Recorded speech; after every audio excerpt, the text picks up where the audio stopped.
Bom, hoje vou dar uma aula de recuperação para quem está perdido em geografia. E primeiramente a gente vai falar sobre a estrutura agrária do Brasil.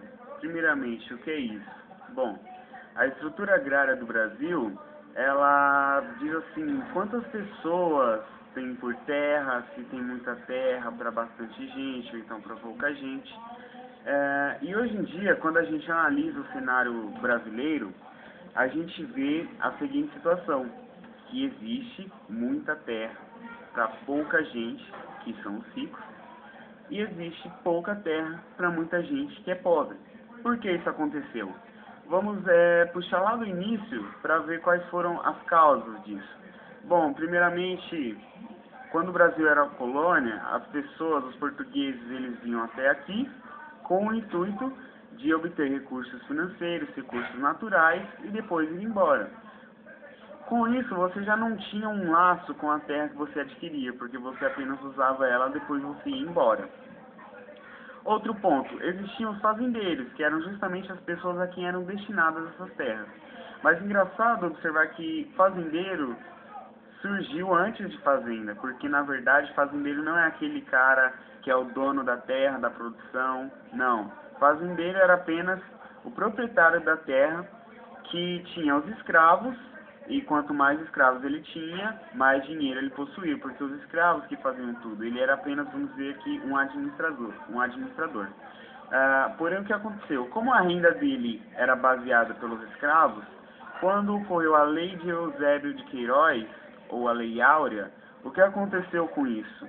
Bom, eles não poderiam ter mais escravos, porque foi proibido o tráfico negreiro de escravos, e com isso eles começaram a dizer para o Estado mais ou menos assim: caso os escravos que estão livres, eles vão adquirir as terras, eles vão ser os donos da terra. E o Estado não queria isso, então o que eles fizeram? Eles fizeram a chamada Lei de Terras.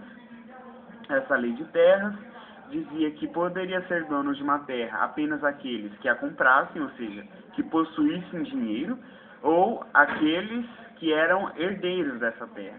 O que aconteceu? Todo esse processo a gente chegou aqui até na época do início do café no Brasil. Então vinham muitos imigrantes para cá trabalhar, ganhavam salários, enfim. Com isso, ah, não poderiam comprar os imigrantes porque eles não eram herdeiros, e os escravos também não poderiam comprar porque eles não tinham dinheiro. Então a terra passou a ser como se fosse uma questão de status, ou seja, quem tinha terra naquela época tinha poder. E isso desenvolveu a sociedade brasileira que a gente tem hoje, certo? Bom, depois disso, chegando aí mais ou menos na época de 1960, começaram a ser criados movimentos camponeses, chamados as Ligas Camponesas, que eles lutavam pelo direito de possuir as terras. Então isso já foi uma briga que foi criando com o Estado e uma coisa que começou a moldar o MST. Bom, na verdade no Brasil ia ocorrer uma reforma agrária. Quando eu falo reforma agrária, eu estou querendo dizer que o movimento mais radical, ou seja, o movimento mais à esquerda da política, passa a dividir as terras mais igualmente para todo mundo. Na verdade, esse objetivo dessas organizações que querem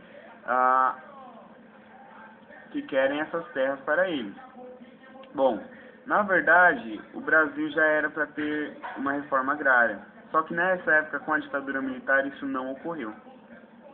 Logo após, na época de 1980, foi criado o MST, justamente o movimento dos sem terras. O que acontece? Eles se reivindicam, esse pessoal, pelas terras que não são utilizadas pelos proprietários. Bom, existem no Brasil os latifúndios e os minifúndios. O minifúndio é uma área de em torno de mais de 10 hectares, sendo que um latifúndio é uma área mais ou menos acima de 2.000 hectares. Então, o que basicamente o MST faz? Ele, associado com o ANCRA, eles procuram por terras que não são utilizadas por ninguém. E depois disso, eles, com a lei que teve na Constituição de 1988, assegura a eles de que eles podem tomar essas terras. Mas como é feito esse processo? Bom, eles dão dinheiro ao proprietário pela terra, ele deve aceitar esse dinheiro, e dão dinheiro, ele vai embora e deixa a terra para essas pessoas. Essa terra que fica com essas pessoas é chamada de assentamento, que é o que o professor frisou mais nesse bimestre. Nos assentamentos são divididos em lotes, então as pessoas trabalham ali e garantem sua renda, garantem o seu sustento naquelas terras. Bom, mas o que é questionado hoje em dia? Que como o MST ele sofreu muito até hoje, hoje podemos dizer que ele está mamando nas tetas do governo. Por que isso? Porque o MST, ele simplesmente com a ajuda do governo pega essas terras e as pessoas que manipulam esse confiscamento de terra acabam desviando dinheiro, enfim, vem se questionando muito sobre essa questão do MST. Lembrando que o MST é um movimento social de muito impacto de âmbito mundial. Ele não é pouca coisa, ele é bastante reconhecido. Em contrapartida do MST, a gente tem a UDR, que é a União Democrática da República. Eles são a oposição da MST. Eles representam os proprietários de latifúndios, os investidores, os capitalistas, ou seja, as pessoas que querem conservar que essas terras continuem na mão dos grandes.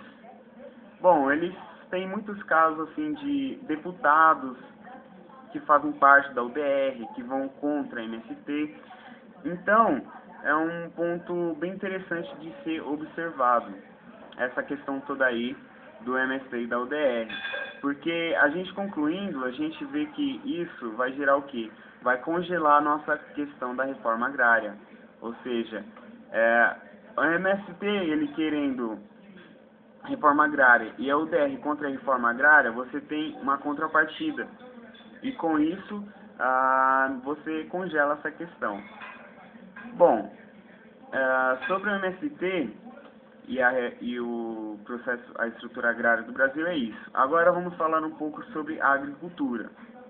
Bom, a agricultura que é interessante a gente entender, que elas são designadas de acordo com o modelo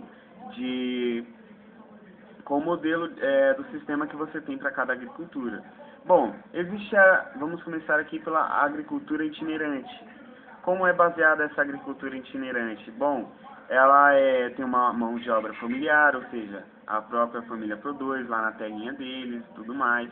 É feita em minifúndios, ou seja, não tem uma grande extensão territorial. E a produtividade e o lucro também são respectivamente baixos. Bom, tem a agricultura das grandes empresas, que é aquela agricultura industrializada, que você usa um grande latifúndio, você se apropria de várias culturas, de plantações, para você ter simplesmente o intuito de exportação. Esse tipo de agricultura é bastante presente no Brasil. A gente tem também o sistema de plantation.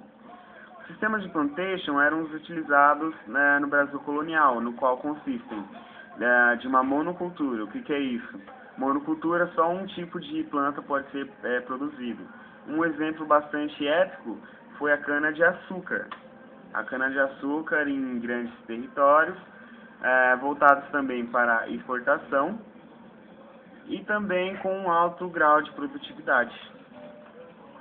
Bom, outro tipo que a gente tem de sistema de agricultura é a jardinagem, que geralmente é feita no sudeste da Ásia e conta com um terreno acidentado, ou seja, geralmente essa agricultura é baseada no arroz, ou seja, é mais focada no arroz, você vai produzir mais arroz pela jardinagem, e ela é plantada em montanhas, então é aquele sistema de escadinhas, o arroz é plantado em cada escada, porque como lá no Sudeste Asiático você tem um clima de monções, o que é isso? É um clima que passa um grande período chovendo bastante e um grande período de seca. Como o arroz é um alimento que precisa de muita água, então você consegue organizar, ou seja, você consegue cultivar o arroz nessas áreas devido às escadas, porque a água vai descendo por todas as escadas. Bom, esse sistema utiliza técnicas, ele não tem uma mão de obra mecânica, ele utiliza técnicas milenares dos japoneses, E essas técnicas, por incrível que pareça, garantem uma grande produtividade, certo? Bom, sobre a questão agrária, também a gente tem a agropecuária, que é a parte dos animais.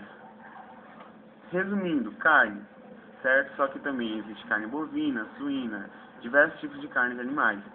Dentro da agropecuária existem dois sistemas. O sistema intensivo, que geralmente é aquele utilizado que os bois ficam confinados em locais, e eles só ficam lá comendo, o dono vai dando ração. A carne deles se torna mais macia devido a isso. E, portanto, ele é voltado para exportação, desculpe, aqui no Brasil.